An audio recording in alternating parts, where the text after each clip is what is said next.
exception. Now I want to give you what I believe are 9 principles. Number 1, it's only by God's mercy that we can be faithful. I was impressed years ago by a statement of Paul in 1 Corinthians chapter 7, verse 25. He said, I give my opinion as one who has obtained mercy of the Lord to be found faithful. And I realized then, and I think I've never forgotten it, that it's only through the mercy of the Lord that we can be found faithful. It's not our cleverness, it's not our spirituality, it's not the number of verses of scripture that we can quote.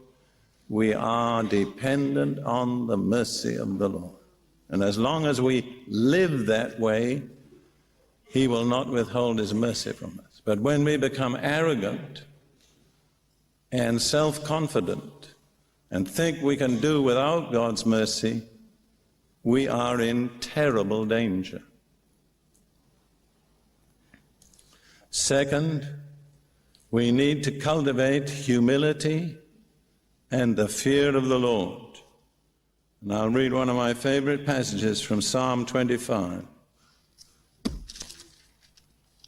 Psalm 25, verses 8 and 9. Good and upright is the Lord, therefore He teaches sinners in the way. The humble He guides in justice, and the humble He teaches His way. What kind of person does God teach? I didn't hear you. Humble, that's right. So if we ever cease to be humble, we are in danger of passing out from under God's protection. And then it says in verse 12 and 14, who is the man that fears the Lord?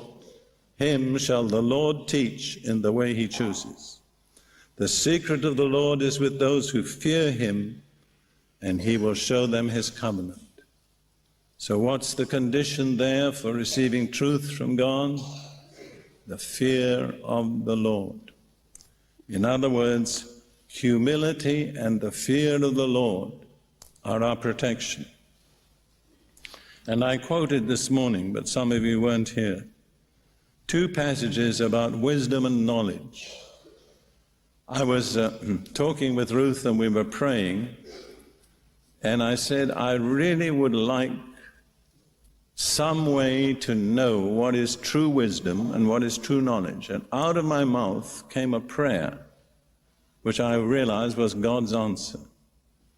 And I said, all true wisdom and all true knowledge proceed out of the fear of the Lord. Anything that does not come out of the fear of the Lord is not true wisdom and is not true knowledge. And the scriptures that God gave me were Psalm 110, verse 11. The fear of the Lord is the beginning of wisdom, the first part, the foundation of wisdom. And Proverbs 1:7, the fear of the Lord is the beginning of knowledge. So anything that does not begin in the fear of the Lord is neither true wisdom nor true knowledge. We had a prophetic utterance that said God was teaching His people to walk in the fear of the Lord. I have to say that He's teaching me. I would be afraid not to be in the fear of the Lord. If you ever want a blessing, get a concordance and look through all the promises in the Bible attached to the fear of the Lord.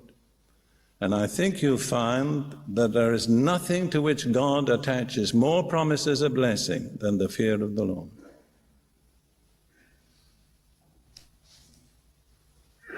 By humility and the fear of the Lord are riches and honor and life.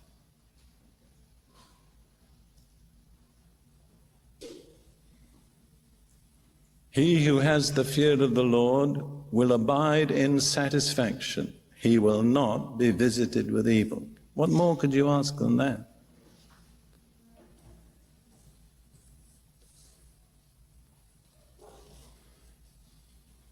All right, number 3. Base everything on the scriptures. First, general revelation, which is in the scriptures. Then we can seek for personal revelation. Now, the Bible doesn't tell me that I'm to go as a missionary to India. If that is to be true, I have to get a personal revelation. But I'm not entitled to expect personal revelation if I'm not living in the general revelation, which is true for all Christians. See, that's laziness. I would say this: a person has no right to go to a prophet for a word from God if he's not living in the revealed truth of Scripture. If you live according to the general revelation, then you can expect personal revelation when you need it.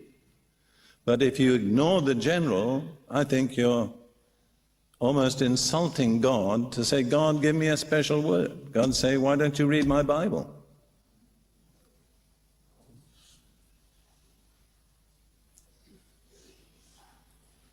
I've written this: a Christian who ignores his Bible has no right to hear from God. And many times when he thinks he's hearing from God, he isn't.